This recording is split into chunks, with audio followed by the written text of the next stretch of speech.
Hello, everyone. We're back. And last we left off, we were trying to place the circle here and we were missing a dimension. And that is probably because I forgot to put the dimension in, among some other things, as we discussed earlier, which would make this drawing a no bueno drawing. But, sometimes it just happens that way. So this direction or distance from the center to this edge is actually 0.75. So I'm going to start by taking a circle and putting it at a spot that I know so that I can move it over nicely. Because right now we're just kind of floating in space. Now, what you could also do is if you know where that point is and in relation to the coordinate system, you can type that point in. But we're just going to move forward, assuming that you just kind of start anywhere. And I'm going to start on this edge because, again, remember we know we're going over 4 and then we're going over 1 to get to this center line. So I'm just going to place this. Our radius is 0.38. Perfect. I'm going to hit done. And then I'm going to move it over 5. And then what I'm going to do is I'm actually going to move it. I could do some maths to see where it is based off of this point, but I'm kind of being lazy because I got the tools here. I'm going to move the center down to turn my intersection on here to this intersection, and that way I can just move it up 1, right? So I moved down, snapped to that intersection, and then moved it up. And that's looking pretty good so far. And we can move forward from there. And I'm going to just copy this because it's the same radius here. And I can just move 1.75.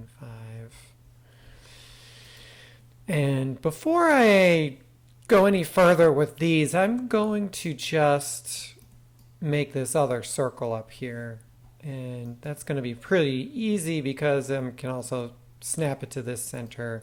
And then the diameter of it is 1.25. There we go. Now, how are we going to connect these?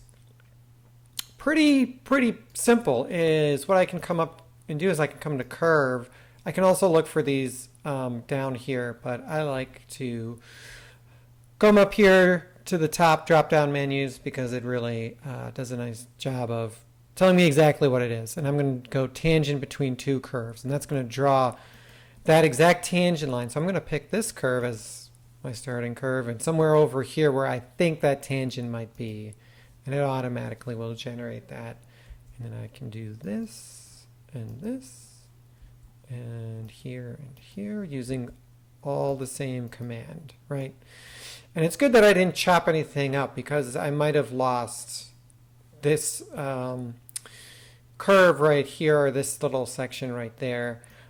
Now, how can we join all of these together? One way I can do it is I can split this,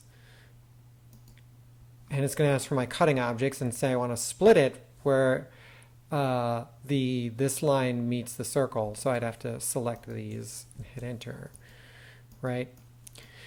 Now another option is I can do trim, which will automatically delete or kind of cut out that line. So I'll just show you. I'm going to make that whole again. I'm going to do trim, and it's going to ask me what are my cutting objects. I'm going to do this one and this one, and hit enter. And then it's going to ask you select objects to trim, and then I can just trim.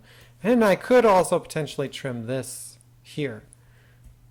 Now, again, I want to be even lazier. What I can do is I can select all of these, and I can do curve boolean. And I'm not going to select these. I'm going to deselect those. I'm going to come up here, and this is a new command, curve boolean. And what this allows me to do is combine different regions and extrapolate those curves. So, for example, I want to this curve, but I also want this curve and this curve, this curve, this curve. And, I can go through it all and, select all of those. But here's an even easier trick, is if I just want the exterior lines of this potential shape, I'm just deselecting these right now to show you, is I can just select on the outside and it automatically will add the regions outside of those lines to generate this exterior curve. Now what I can also do here, which is super handy, is I can delete any input. I can delete just the used input or all of the input. When you delete just the used input, that means it's only deleting lines associated with the regions you choose. So in this example, if I did used, it would delete everything because I'm using everything, right? But if I only chose regions that took up half of this shape, then it would only delete those lines associated with it. Anyway, I'm just going to hit all, and I'm going to hit done, and look at that. Beautiful. Beautiful. Now, how about this area here? This odd curve, or this odd shape here. And it seems to be flowing evenly around at 0.25, right? And we also have this dimension right here. If we look at this edge, this was one of those weird dimensions that we saw earlier. So what I can do is I'm going to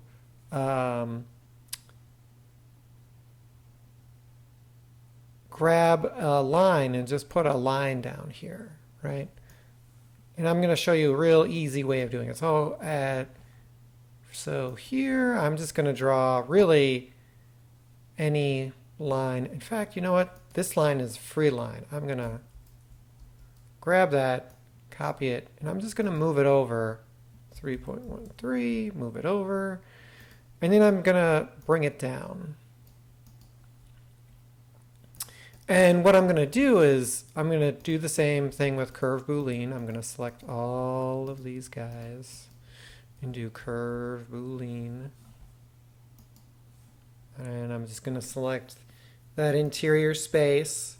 I'm not going to delete anything because I still need it. And that way I have this object. And now the nice thing about having this is we know that it's going to come right here. And actually, you know what? This might not work out exactly because I'm jumping ahead a little bit. Let's do this instead. I'm going to undo that. Because my thought is I'm actually going to offset this curve. And I'll show you what that means. I'm just going to join everything right now. And so I've got this one curve. And what I can do is up here, I know it's 0.25, so what I'll do is do an offset curve. And I can come down here and I'll select this offset. Now the distance is really large, so I can do 0.25. And then I'm going to just click on the interior. I can do exterior or interior, and I'm going to click on the interior. And then what I'll do is come back and cut this down. Okay, so we've offset our curve, and now we want to split it. And what we can do is we can just draw, any old line. We're just going to use it as a splitting line, or we can do the curve Boolean. And we're just going to move it that distance, the 3.13, is that correct? Check our... Yes, perfect. So we're going to bring that down and easy peasy, curve Boolean,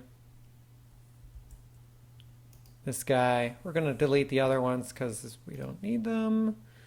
And I'll just show you what happens when you do delete in only the used input, and I'll hit done. And we can see now I've got these extra lines that really are redundant. We don't need them anyway, but that's just the case. Now I see that I've just got some extra fillets I need to put in there. 0.375, perfect. Boom, boom. We'll do that again. And there we go.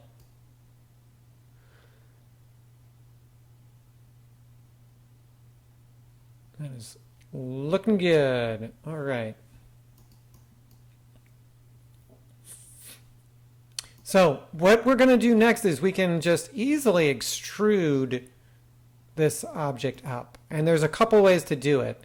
Let's see. There is no height, which is interesting. This is another dimension that I must have forgotten, but I know that it is 2 inches. You can see here, actually on this one, this is 1 inch, and that's about halfway, just as a sanity check. So let's go over how we can extrude this up. So one way is I can select these objects and I can make it a surface first, right? If you remember the order of object magnitude, essentially you start with point, line, curves, surfaces, and then solids. So we can make it a planar curve first, and that's going to make it all closed. Oh, you know what? Look at that. I almost jumped ahead. I forgot this little square. You know what? Let's worry about that square later. Let's go back and do planar curves. All right. And what I can do with this is when I'm in perspective view, I can take this and I can come up to solid and I can extrude surface straight 2 inches. Yeah.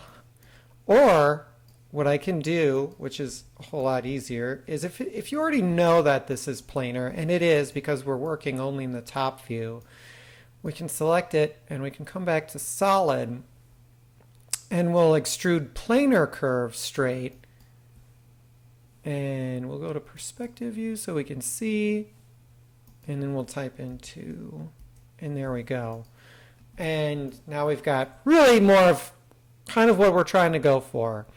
And that extrude planar curves is really handy because it automatically kind of generates that. You don't need that extra data. Cool. So we'll stop in this video for right now. In the next video, we're going to talk about how can we cut this piece out, cut this piece out, cut this piece out, and move from there and fill at the edges and finish the piece. So see you soon.